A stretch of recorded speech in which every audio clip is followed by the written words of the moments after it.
Welcome to all. इस presentation में हम कुछ और डायमेंशनलेस पैरामीटर्स को डिस्कस करेंगे सेंट्रीफ्यूगल कंप्रेसर्स के, जिसमें से पहला है फ्लो कोफिशिएंट। फ्लो कोफिशिएंट क्या है? It is the ratio of actual mass flow rate to the mass flow rate refer to the tip of impeller. Mass flow rate कैसे निकालते हैं अपन लोग? अपने को पता है मास फ्लो रेट का फॉर्मूला रो ए वी। तो एक्चुअल मास फ्लो रेट अपन लोग किससे कैलकुलेट करते हैं? फ्लो वेलोसिटी से। तो actual mass flow rate actual लिख लेते हैं। तो डेंसिटी अपने पास रो टू, अगर एग्जिट पे निकाल रहे हैं तो एरिया कितना हो जाएगा? Pi D two B two, और वेलोसिटी कितनी? V F two. तो ये एक्चुअल मास फ्लो रेट हो गया। It is the ratio of actual mass flow rate upon mass flow rate refer to the tip of impeller. अब mass flow rate at tip, tip पे देखते हैं कितना होएगा? Rho two pi D two B two, density into area. और velocity tip पे कितनी हो जाएगी? u2 हो जाएगी। इतना ही अंतर आएगा, बाकी तो कुछ नहीं। इनका रेशियो कर दो तो अपने को क्या मिल जाएगा? Flow coefficient. ठीक है, ये से ये कैंसिल, ये पूरा कैंसिल, तो अपने को फ्लो कोफिशिएंट बराबर क्या मिला? V F two upon U two. छोटी छोटी टर्मिनोलॉजीज है, कुछ टर्म नहीं दिए होंगे न्यूमेरिकल में। अगर ये दे दिया फ्लो कोफिशिएंट तो अपन दूसरा टर्म निकाल सकते हैं। इसके बाद फ्लो कोफिशिएंट के बाद हेड कोफिशिएंट। हेड कोफिशिएंट क्या होता है?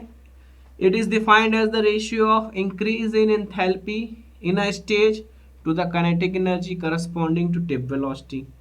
इंथैल्पी कितनी, इसको लैम्डा से डिनोट करते हैं हेड कोफिशिएंट को। Increase in enthalpy in a stage, enthalpy कितनी इंक्रीज हुई? Del H. To the kinetic energy corresponding to peripheral velocity, peripheral velocity U two square upon two. Energy term है ना del H, तो इसको भी energy के term पे लिखना पड़ेगा।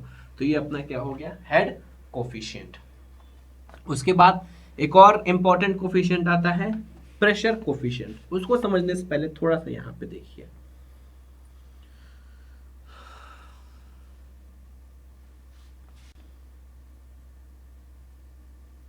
ये प्रेशर P1 है, मान लीजिए ये प्रेशर P2 है। तो यहां से अपनी इंथैल्पी 1 पॉइंट से एक्चुअली कैसे बढ़ेगी? ऐसे बढ़ेगी। ठीक है, तो ये 2 पॉइंट अपने को मिल गया। लेकिन आइडियली कैसे बढ़ेगी? आइडियली तो आइसेंट्रोपिकली बढ़ेगी ना, तो ये अपने को 2 डैश मिल गया। आइडियली कैसे बढ़ेगी? आइसेंट्रोपिकली। तो isentropical heat transfer change in enthalpy कितना है? तो अगर अपने को वर्क चाहिए, अगर मान लो ये तो स्टैटिक एंथैल्पी की बात कर दी अपन ने, और अगर इसी की जगह अपन ने क्या बात कर दी? स्टैग्नेशन एंथैल्पी की। ये तो हुआ ऐसे और ये हुआ ऐसे, तो ये वाला पॉइंट अपना क्या हो गया? P01 P02, ये वाला H01, ये H02 एक्चुअल, और ये H02 डैश। तो यदि वर्क अपने को चाहिए तो वर्क कितना निकालेंगे अपन लोग? Change in enthalpy. तो एक्चुअली इंथैल्पी चेंज कितनी हुई? H02 minus H01। लेकिन आइसेंट्रो, ये तो एक्चुअल वर्क हो गया, लेकिन आइसेंट्रोपिक वर्क कितना हुआ अपने पास? Isentropic work H02 dash minus H01, ये अपना आइसेंट्रोपिक वर्क हो गया। और इन्हीं का रेशियो कर दें तो अपने को क्या मिल जाएगा? Isentropic efficiency.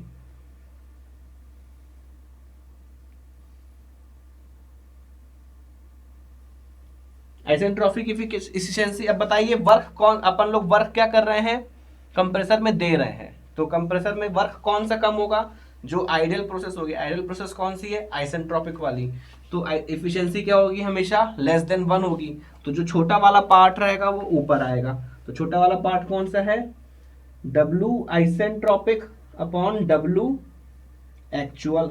तो W आइसेंट्रोपिक क्या है? H02 dash minus H01 upon H02 minus H01। Clear? Isentropic efficiency for compressor. अगर टरबाइन में हम लेते हैं तो टरबाइन भी लगे हाथ, देख लीजिए अब आप यहाँ पे। टरबाइन में एक्सपेंशन होता है, तो ये 1, ये 2, और ये क्या हो गया अपना आइडियल केस में 2 डैश। ये टरबाइन के लिए है। तो आइसेंट्रोपिक इफिशियंसी टरबाइन में भी होती है। इफिशिएंसी क्या होती है, हमेशा लेस देन 1। तो इसमें एक्चुअल वर्क कितना हो गया, actual turbine work H2 minus H1, और isentropic work H2 dash minus H1। अब इसमें बड़ा कौन सा है, ये वाला बड़ा है। अब ध्यान दीजिए, आइडियल वर्क हमेशा पॉजिटिव साइड ही रहेगा। आइडियल वर्क हमेशा यदि हम प्रोड्यूस कर रहे हैं तो वो ज्यादा रहेगा, अगर हम कंज्यूम कर रहे हैं तो वो कम रहेगा। कंप्रेसर में हम कंज्यूम कर रहे थे तो आइडियल वर्क हमेशा कम रहेगा, टरबाइन में हम प्रोड्यूस कर रहे थे तो आइडियल वर्क हमेशा ज्यादा रहेगा। तो लेकिन एफिशिएंसी हमेशा 1 से कम रहेगी। तो बड़ा वाला नीचे, छोटा वाला ऊपर। तो छोटा वाला कौन सा है, W actual upon W isentropic. W actual कितना, H2 minus H1 upon H2 dash minus H1।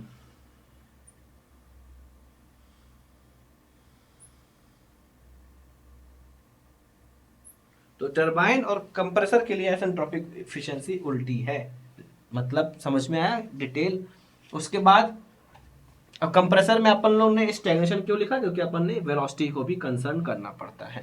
तो उसके बाद आप आते हैं प्रेशर कोफिशिएंट में। Pressure coefficient is the ratio of isentropic work to the Euler work.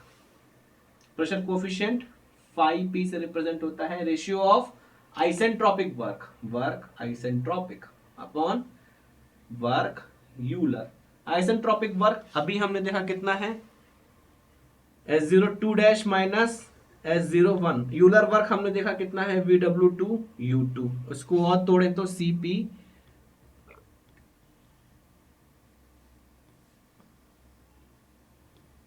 तो ये अपना क्या हो गया, प्रेशर कोफिशिएंट। अगर रेडियल एग्जिट है तो VW2U2 बराबर हो जाएंगे।